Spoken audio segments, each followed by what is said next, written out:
오늘 살펴볼 말씀은요. 고린도전서 11장 3절, 그 다음에 7절부터 12절, 마지막 16절 살펴보겠는데요.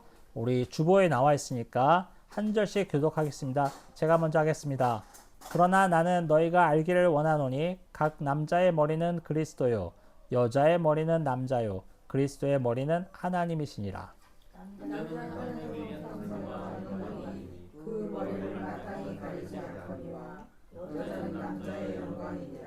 남자가 여자에게서 난 것이 아니요 여자가 남자에게서 났으며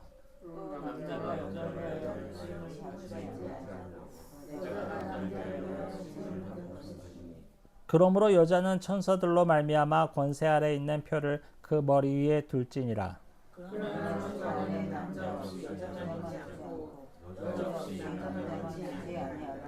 이는 여자가 남자에게서 난 것 같이 남자도 여자로 말미암아 났음이라. 그리고 모든 것은 하나님에게서 났느니라. 같이요 논쟁하려는 생각을 가지다가 있을지라도 우리에게나 하나님의 모든 교회에는 이러한 관례가 없느니라. 아멘. 여러분, 사도 바울이 세운 교회지만 고린도 교회에도 연약한 죄인들의 모임이기 때문에 여러 가지 문제가 있었어요. 그 중에 오늘 읽은 본문은 무슨 내용이냐면 고린도 당시의 관습과 또 교회의 예배 질서 가운데 뭘 내세워야 되는가에 대한 충돌로 인한 논쟁이 일어났죠. 그래서 어떤 이들은 십자가의 복음 안에서 모든 것이 자유로운데 아니 이런 규범과 관습이 뭐가 중요해? 뭐가 필요해? 라고 생각했고 어떤 사람은요 이런 전통과 관습을 지키는 것이 정말 그것이 경건이다 라고 말하는 사람도 있었어요. 오늘날도 비슷합니다. 급변하는 세상 속에서 우리는 전통과 자유 사이에서 큰 여러 가지 일이 벌어지죠. 과연 그리스도인의 삶에서 질서란 무엇일까? 우리는 어떻게 서로를 존중하고 예배할 수 있을까? 사도 바울이 그거에 대해서 얘기를 하고 있습니다. 한 절씩 보겠습니다. 자, 보기 앞서서 이 본문, 오늘 고린도전서 11장에 나오는 고린도 교회의 문제에 대해서 한번 제가 짤막하게 요약하자면 4절부터 6절까지 내용이 나와 있는데 이런 거예요. 고린도 교회 교인들이 모여서 예배 드리는데 여자들이 수건을 쓰고 예배를 드렸거든요. 그래서 아니 예배를 드릴 때 여자는 꼭 여자들만 써야 돼? 날씨 이렇게 더운데 벗으면 안 돼? 라는 생각이 있었어요. 그런데 고린도를 비롯한 그때 당시에 로마 제국에 속한 도시들의 문화는 뭐가 있었냐면 기혼 여성들, 특별히 보호받고 있는 정숙한 여성들은 다닐 때 수건을 머리에 쓰고 또 우리 옛날 조선시대 그 쓰개 치마처럼 겉옷을 길게 해서 쓰기도 하고 그랬어요. 머리에 아무것도 쓰지 않으면 오히려 성적으로 좀 자유로운 여성, 보호받지 않은 여성, 조금 눈살을 찌푸리게 하는 그런 여성으로 오해를 받던 그런 시절이에요. 그런데 어떤 일이 일어나냐면 복음이 들어오다 보니까 예수 그리스도의 복음 아래 누구나 평등한데 아니 왜 이건 남자는 안 쓰는데 여자만 써야 돼? 나도 더워요 안 쓰겠어요 라면서 예수 그리스도의 복음 그 안에 주어진 자유를 갖다가 어떻게 보면 우리가 마땅히 누구나 다 인정하고 따르고 있는 사회 관습을 무너뜨려도 된다라는 생각을 많이 갖게 됐어요.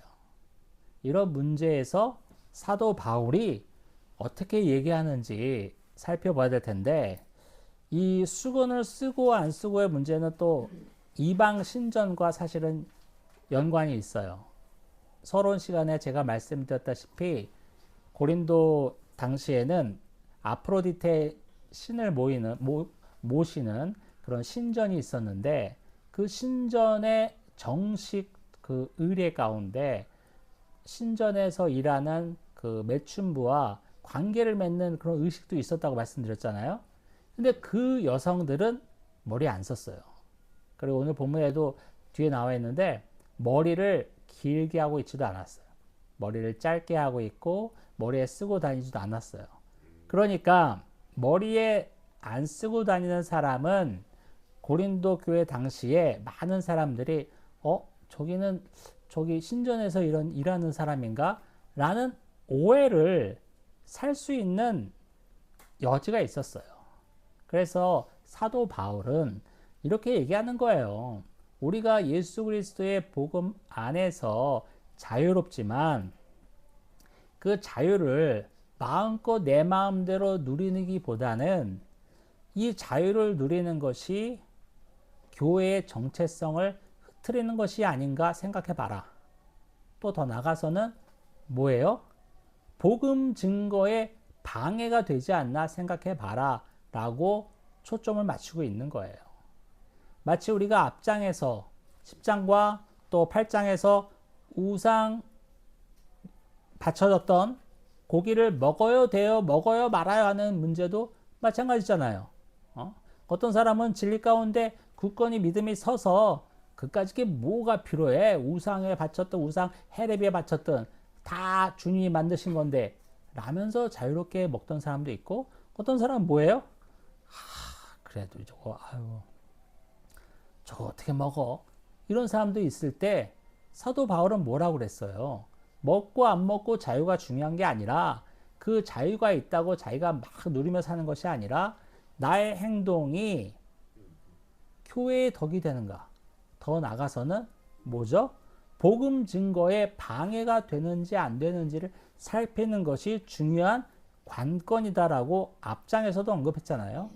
오늘 여자가 예배 시간에 뭘 써야 돼요? 말아야 돼요? 왜 하필이면 여자만 써요? 날씨 이렇게 더운데 그럼 남자도 쓰게 하든가?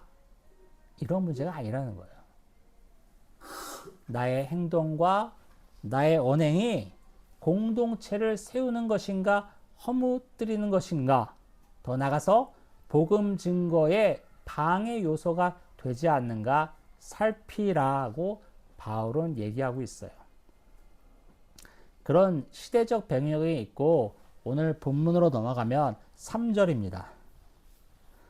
3절 같이 읽겠습니다. 시작.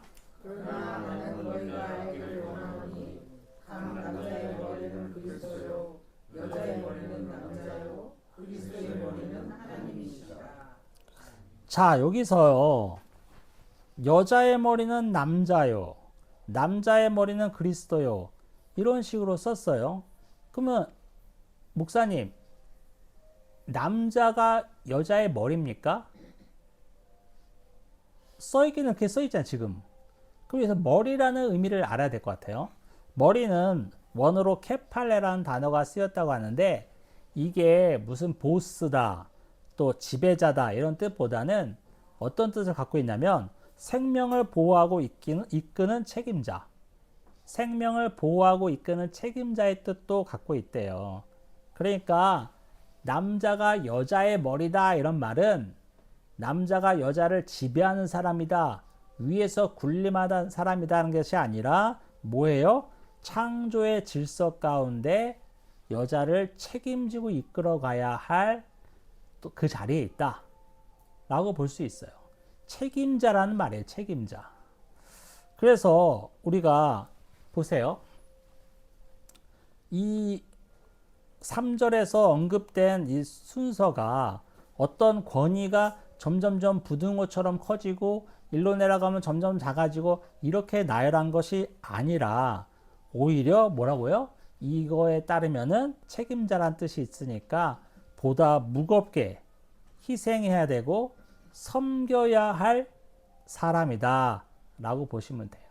그래서 남자가 여자의 머리다 라는 말은 남자가 여자의 지배자다는 뜻이 아니라 여자를 오히려 더 섬겨야 되고 질서 있게 이끌어야 할 책임을 가진 사람이다라고 보시면 좋겠어요. 이 구절에 의하면 그래서 가정에서의 가장과 교회에서의 남자는 어떠해야 되는 거죠? 지배자가 아니라 권위자가 아니라 오히려 그 질서를 가정과 교회의 질서를 유지하고 보존해야 할 책임을 가진 사람으로서 오히려 섬겨야 할 자다라는 것을 명확히 알 수 있어요. 희생의 자리에 섬김의 자리에 있어야 할 것이 남자다라는 것을 정확하게 알 수 있습니다. 그리고 3절을 자세히 보면요. 누구의 머리는 누구고 누구의 머리는 누구고 누구의 머리는 누구 이렇게 보면서 어떻게 3단계로 나눠지면서 이게 삼위일체적인 질서 가운데 설명할 수 있어요. 뭐냐면 예수 그리스도를 생각해 보세요, 여러분. 예수 그리스도는 성부 하나님과 성령 하나님과 함께 동등한 하나님이십니다. 그의 신성과 속성과 능력과 위엄과 권위에 있어서 성부 하나님보다 못하거나 부족한 존재가 아니에요. 그렇게 설명하면 이단입니다. 이단이에요. 우리 명확하게 알아야 됩니다. 이 세 하나님은 그의 속성과 본질이 동일하셔요. 그 능력과 위엄과 영광이 동일하신 분이에요. 자, 그런데 이단이 왜 생겼냐면 초대교회부터 말이에요. 예수 그리스도가 성부 하나님의 뜻에 따라서 십자가에서 죽으신 거 아니냐. 그분의 뜻을 수행하기 위해서 십자가에서 피 흘려 죽으심으로 우리가 구원받은 게 아니냐. 그러면 그분의 뜻을 따랐으니 예수 그리스도는 성부 하나님보다 못한 자다. 라는 주장이 엄청 많았어요. 그것 때문에 수많은 이단이 생겨났고 우리 초대교회부터 우리 교회의 강력한 적이 됐어요. 우린 정확하게 알아야 됩니다. 우리 성부, 성자, 성령 하나님은 모두 어떻다고요? 동일하시다. 그의 신성과 그 다음에 능력과 위엄과 권위와 모든 면에서 누가 낫거나 못한 존재가 아니다라는 것을 명확하게 합니다. 자, 그러면 예수 그리스도를 생각해 볼까요? 성부 하나님과 동등하신 동일하신 속성을 가지신 분인데 그러면 왜 성부 하나님의 뜻에 따라서 십자가에서 죽으셨을까요? 그거는 하나님, 성부 하나님, 성자 하나님, 성령 하나님이 만세전부터 협의하시고 만들어 놓으신 그 구속사 가운데 그 일이 꼭 있어야 되는 거예요. 그것을 두세 분이 다 합의한 가운데 역할 분할이 일어난 거야. 예수 그리스도께서 십자가에서 찢겨 죽으셨다고 해서 예수님은 성부 하나님보다 조금 못한 사람 아닌가? 그의 뜻에 순종했으니까 더 정확하게 표현하면 꼬봉 아닌가? 이런 식으로 생각해서는 안 돼요. 구속사를 이루기 위한 역할 분담을 한 것뿐이고 예수 그리스도는 그 창조와 구속사의 질서 가운데 자신의 역할을 수행하신 겁니다. 겉으로 보기에는 그의 뜻을 따라서 정말 겉으로 보기에는 처참하게 죽으셨으니까 성부 하나님보다 못한 존재가 아닌가 생각할 수도 있겠지만 절대 그렇지 않다는 거예요. 이것을 가정과 교회에 갖고 오면 이렇습니다. 교회에서도 가정에서도 남자와 여자는 동등합니다. 거기에는 차별이 있을 수 없어요. 누가 낫다, 누가 못하다 말할 수가 없어요. 그렇지만 예수님이 하나님이 만들어 놓으신 질서 가운데 조화 가운데서는 분명히 역할의 구분은 있어요.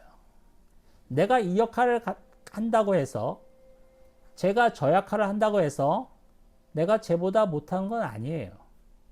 그렇게 생각하시면 안 돼. 뭐예요?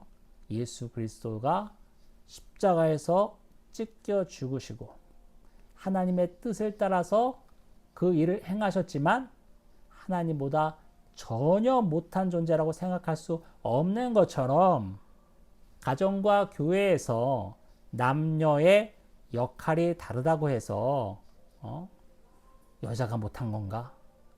여자가 부족한 건가? 이런 식으로는 생각할 수 없다라는 것을 말씀드리고 싶습니다.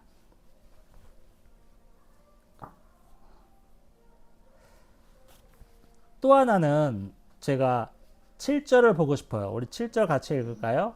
7절 시작. 남자는 하나님의 형상과 영광이니 그 권위를 마땅히 가리지 않거니와 여자는 남자의 영광이니라. 네, 자 볼게요. 여자는 남자의 영광이니라 끝부분에 나와 있어요. 여자는 남자의 영광이니라 하니까 우리가 얼뜻 들을 때 뭐야? 여자는 남자의 뭔가 부속물인가?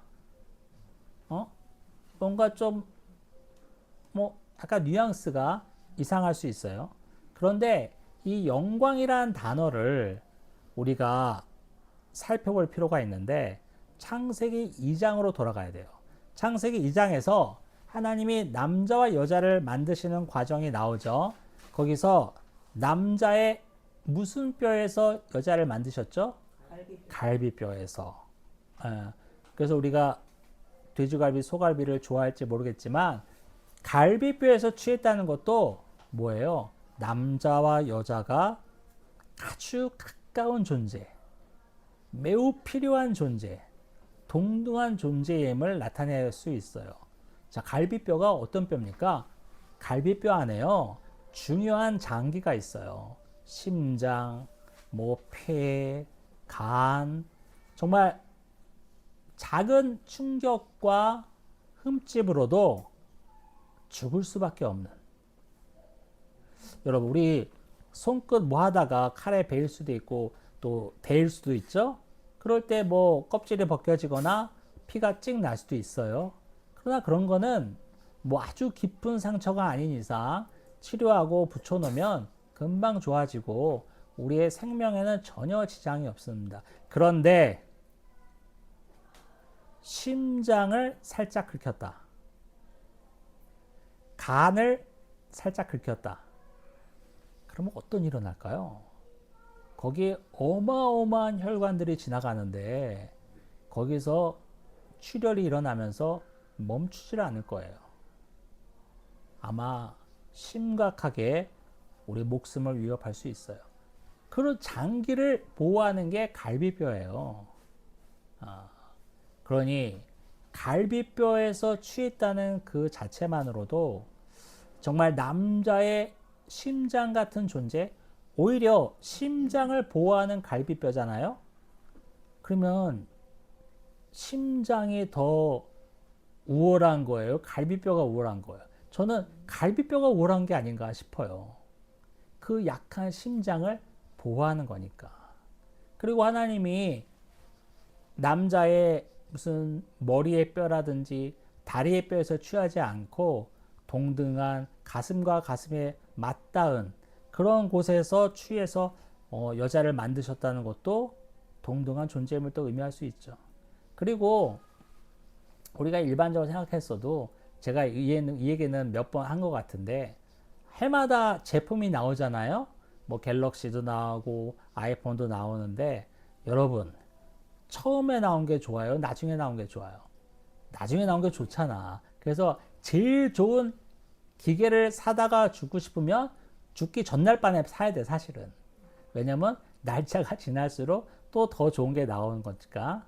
자, 이렇게 봤을 때도 나중에 창조하신 여자가 진짜 우월을 가릴 수 없습니다만 굳이 가리자면 남자보다는 조금 더 우월하지 않나.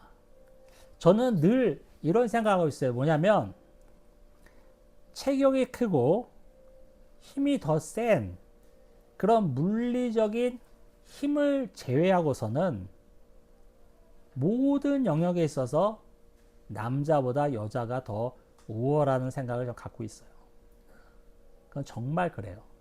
훨씬 더 감수성이 많고 공감대 형성을 잘하며 또 세밀하고 따뜻하고 그런 모든 또 머리도 사실은 더 좋아요. 머리도 공부 잘하는 사람들 모아놓으면 아마 여자들이 훨씬 더 잘한 경우가 많아요. 맞죠? 그래서 갈비뼈에서 취한 하와를 보며 아담이 뭐라고 찬양을 했죠? 이는 내 뼈 중에 뼈요 살 중에 살이다 라면서 남자의 영광이라는 말은 뭐냐면 선물이란 말이에요. 선물. 이 여자가 있기 때문에 남자가 더 온전해지고 또 그 반대도 마찬가지죠. 남자와 여자가 상호 보완적인 존재이지 누가 우월하거나 누가 못하거나 할 수는 없다. 그래서 남자에게 여자는 자신의 생명을 완성하는 소중한 존재다. 영광은 그래서 서로를 향한 존중과 감사, 선물로 해석되는 것이 맞습니다. 오늘 말씀의 결론이 11, 12절에 있어요. 11, 12절 한번 같이 읽어보겠습니다. 시작. 그러나 주 안에는 남자 없이 여자만 있지 않고 여자 없이 남자만 있지 아니하니라. 이는 여자가 남자에게서 난 것 같이 남자도 여자로 말미암아 났음이라. 그리고 모든 것은 하나님에게서 났느니라. 네, 사도 바울은 명확하게 정리하고 있습니다. 아니 우리도 남자처럼 더워 죽겠는데 그거 안 쓰면 안 돼요? 그리스도 안에서 자유한데 그까짓 게 뭐가 중요해요? 이거 여자만 쓰게 하는 거 남녀 차별 아니야? 정말 이 땅에서 지금도 남녀 차별의 문제가 끊이지 않죠. 2000년 전이나 지금이나 그렇습니다. 그런데 사도 바울은 뭐라고 얘기하고 있습니까? 주 안에서 남자 없이 여자만 있지 않고 여자 없이 남자만 있지 않다. 모두 다 어디에서 나왔다고요? 하나님으로부터 나왔다. 명확하게 얘기하고 있어요. 3절에 누구의 머리는 누구다, 누구의 머리는 누구다라는 그런 구절을 통해서 2000년 동안 우리 교회 가운데, 세상 가운데 큰 혼동을 야기했던 건 사실이에요. 하지만 사도 바울은 그거를 얘기하려고 한 게 아니라 11절, 12절을 말하고 싶은 거죠. 남자 없이 여자가 있지 않고 여자 없이 남자가 있지 않다. 모두 다 하나님에게서 나왔다. 동일하다. 차별이 없다. 우열을 가릴 수 없다라고 명확하게 말하면서 교회나 가정 가운데, 사회 가운데 남녀로 인해서 위계적 차별이 있어서는 안 된다라고 말하고 있습니다. 그래서 이 말씀은 이렇게 정리하고 싶어요. 남녀가 서로 다름을 인정하고 존중하며 협력할 때 비로소 하나님의 온전한 형상이 드러난다. 네. 남녀는 결코 똑같지 않습니다. 다릅니다. 서로의 다름을 인정하고 존중하며 협력할 때 어떻게 된다고요? 하나님의 온전한 형상이 나타난다. 명심하셨으면 좋겠습니다. 자, 우리가 어떻게 서로를 온전하고 서로를 온전하게 할 수 있을까요? 그것은 뭐냐면 서로를 이해하고 나보다 더 낮게 여기는 마음만이 가능합니다. 예수 그리스도께서 교회를 위하여 십자가에 피 흘려 죽으셨듯이 남자는 여자를 위하여, 여자는 남자를 위하여 섬기고 존중하는 것이, 그것만이 하나님께 영광을 올리고 하나님을 온전히 섬기는 방법이 됩니다. 행여나 교회에서 남녀의 역할과 여러 가지 말과 행동 가운데 오해가 있을 수 있어요.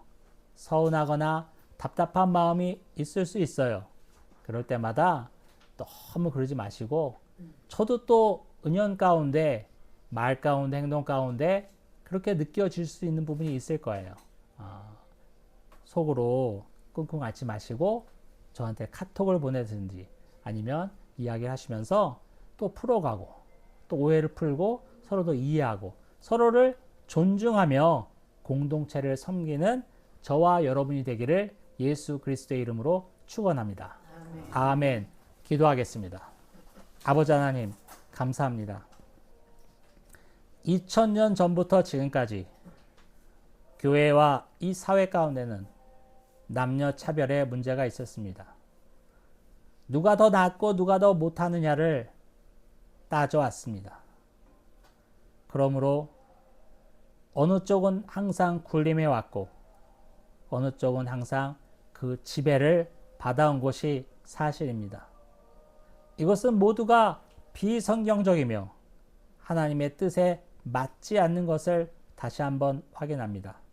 남녀가 서로 다르지만 서로 이해하고 존중하고 섬길 때 하나님을 온전히 섬길 수 있고 하나님의 온전한 형상이 드러날 수 있음을 알았사오니 주님, 서로를 존중하게 하여 주옵소서. 서로를 이해하게 하여 주옵소서. 예수님의 이름으로 기도합니다. 아멘.